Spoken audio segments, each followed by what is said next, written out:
sommes arrivés au terme de notre précédent projet associatif. Son bilan nous montre que quand on se fixe ensemble des objectifs qui sont partagés, bizarrement ils se réalisent, et parce qu'on canalise nos énergies en hiérarchisant nos priorités. L'actualisation de notre actuel projet pour les 5 prochaines années doit être un moment qui renforce notre adhésion à partir d'une vision partagée de l'avenir. Notre ambition au travers de ce projet, c'est aussi de renforcer la motivation et la mobilisation de tous, professionnels comme administrateurs. Pour répondre aux envies et aux attentes qui ont été exprimées par les publics que nous accompagnons au quotidien, par leurs familles et par les salariés, nous avons fixé 6 grandes orientations qui nous semblent prioritaires pour les 5 années à venir. La première orientation, entendre les envies et accompagner les projets. Ça veut dire qu'il nous faut favoriser le libre choix des personnes pour réaliser leurs aspirations. Donc leur permettre, à travers de mises en situation, d'expérimenter leurs désirs et bien évidemment de prendre les risques mesurés, appropriés. En effet, toute personne, quel que soit son profil, sa situation, son lieu de vie, a des envies, des attentes. Et notre rôle, en qualité de professionnel, c'est de les faire émerger, de les entendre et tout mettre en œuvre pour leur permettre de réaliser leurs projets. Ça suppose une certaine créativité d'ailleurs. L'étude des différents projets individualisés que nous avons pu faire nous montre que parfois leurs envies ou leurs désirs ne sont pas toujours assez valorisés. On est plus dans une identification des besoins vus par les professionnels. Il y a plusieurs facteurs qui peuvent expliquer cela. Le fait que eux-mêmes ont parfois des difficultés à pouvoir exprimer clairement ce qu'ils souhaitent. Le fait parfois que nous ayons peut-être pas suffisamment d'outils ou de dispositifs de communication qui pourraient faciliter l'expression de leurs désirs. Le poids du collectif et du fonctionnement, des habitudes de fonctionnement. Et nous le voyons au travers d'expérimentations qui ont d'ores et déjà été lancées. Lorsqu'on ose des mises en situation qui correspondent aux attentes des personnes, eh bien on découvre que des compétences particulières émergent qu'on n'avait pas forcément soupçonnées. Et c'est tous ces aspects qu'il nous faut donc faciliter en assouplissant nos modes de fonctionnement, en diversifiant nos formes d'accompagnement pour d'autant mieux renforcer une individualisation des parcours.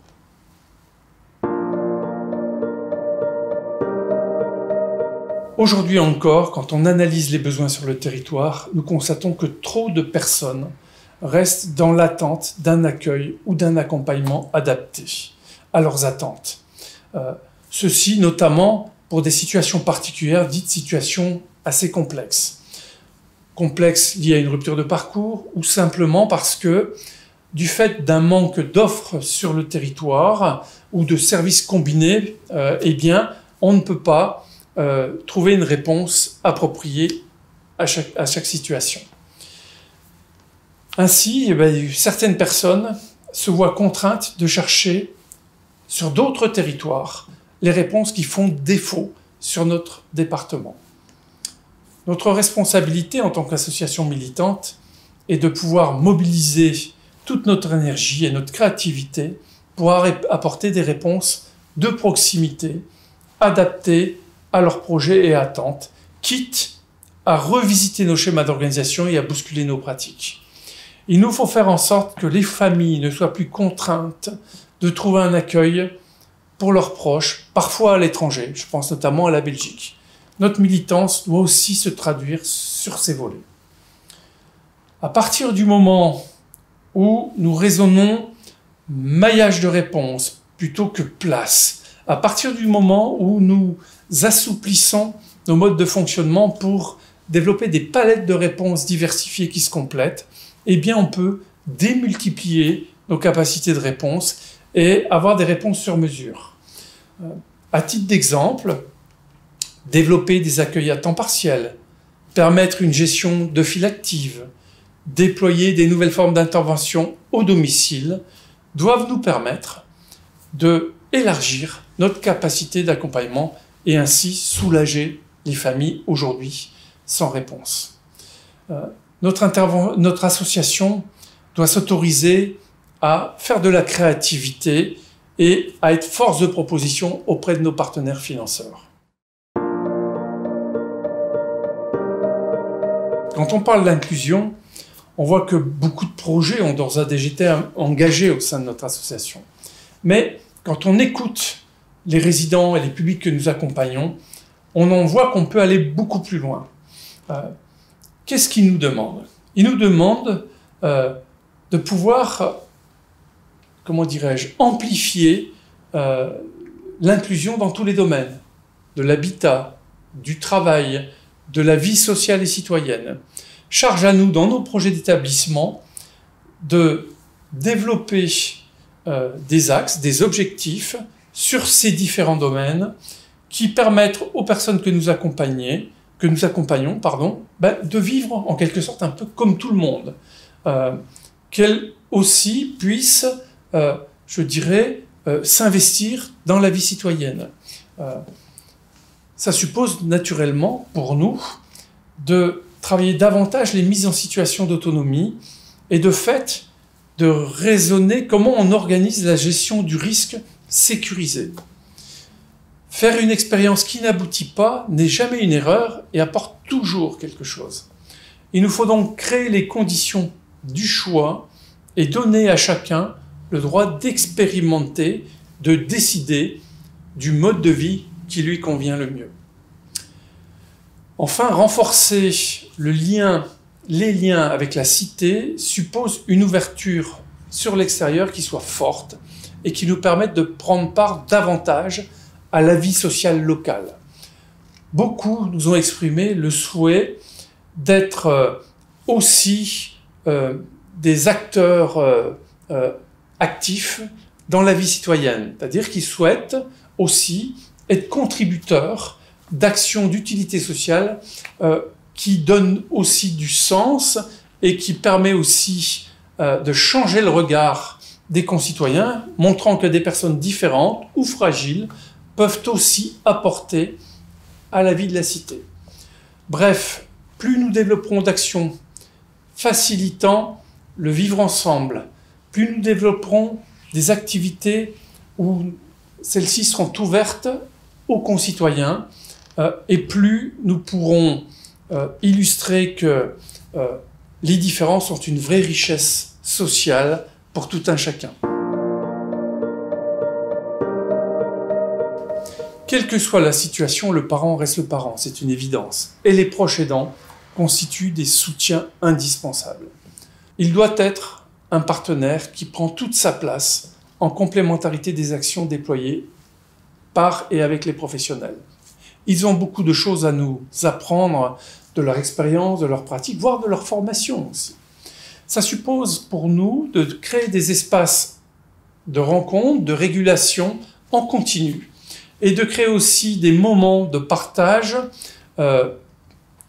pour, comment dirais-je, renforcer le système relationnel avec le milieu familial et établir un véritable partenariat, les rendant co-éducateurs, co-acteurs dans la mise en œuvre du projet de leur enfant ou de leurs proches.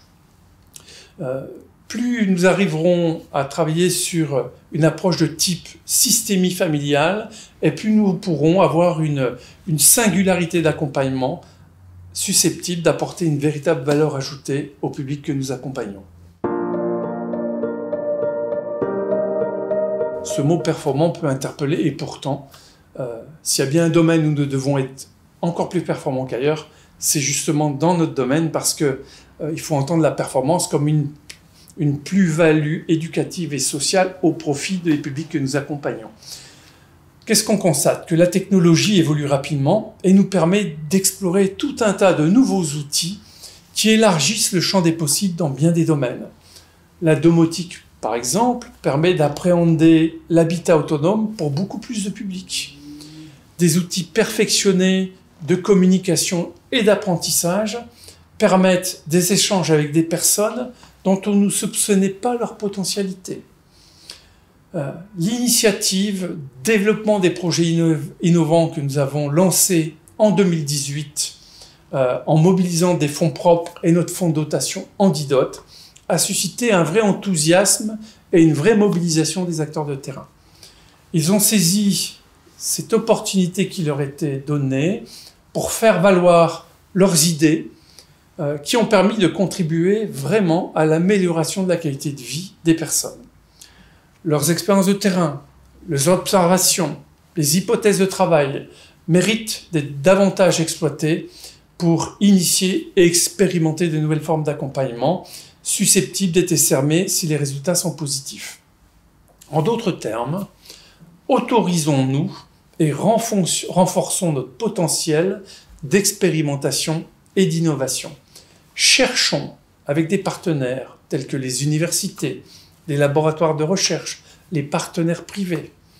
Valorisons les résultats et les effets observés et soyons nous aussi à l'origine de certaines publications et de partage de savoir-faire.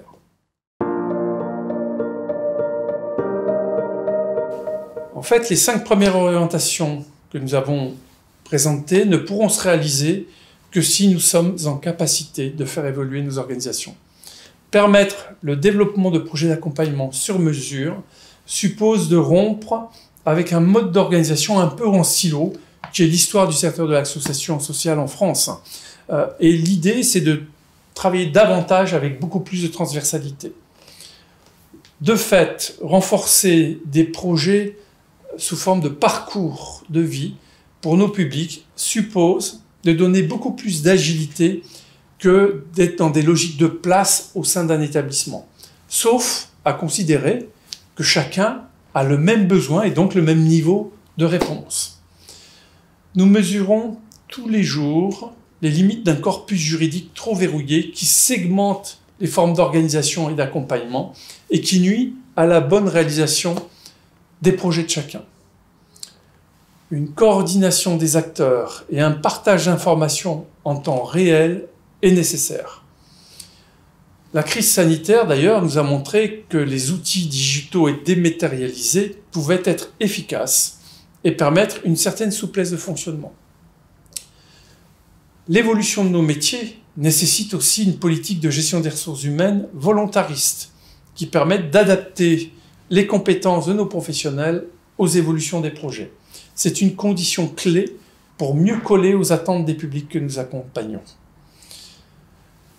De même que raisonner beaucoup plus de fluidité et de souplesse suppose de réfléchir aussi comment on gère de manière optimisée notre patrimoine, parce que c'est aussi un aspect clé. Nous investissons beaucoup dans ce domaine et il faut qu'on puisse réfléchir une certaine agilité là aussi de la gestion de notre patrimoine. Vous l'avez vu, nous avons déjà progressivement transformé nos équipements pour déployer des habitats beaucoup plus modulaires et souples dans le diffus. Nous continuerons bien évidemment.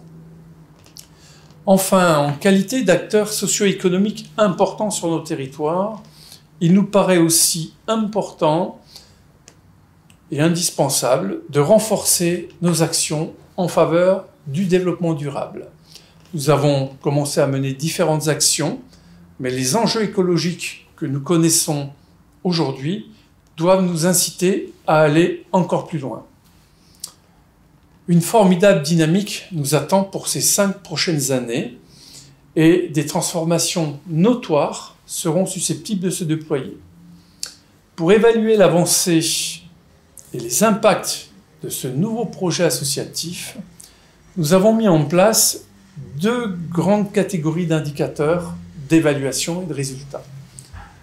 Une première catégorie qui témoignera des gains de qualité de vie pour les personnes accompagnées et une seconde qui permettra de valoriser certains des moyens et des actions mises en œuvre pour y parvenir. Ce projet associatif est notre projet à tous. Il donne une perspective audacieuse, volontaire, où chacun d'entre vous sera acteur et contributeur pour le mettre en œuvre. Nous savons pouvoir compter sur la mobilisation de chacun et de tous. Ensemble, nous pourrons faire de grandes choses. D'ores et déjà, je tiens à vous remercier pour votre engagement et votre mobilisation.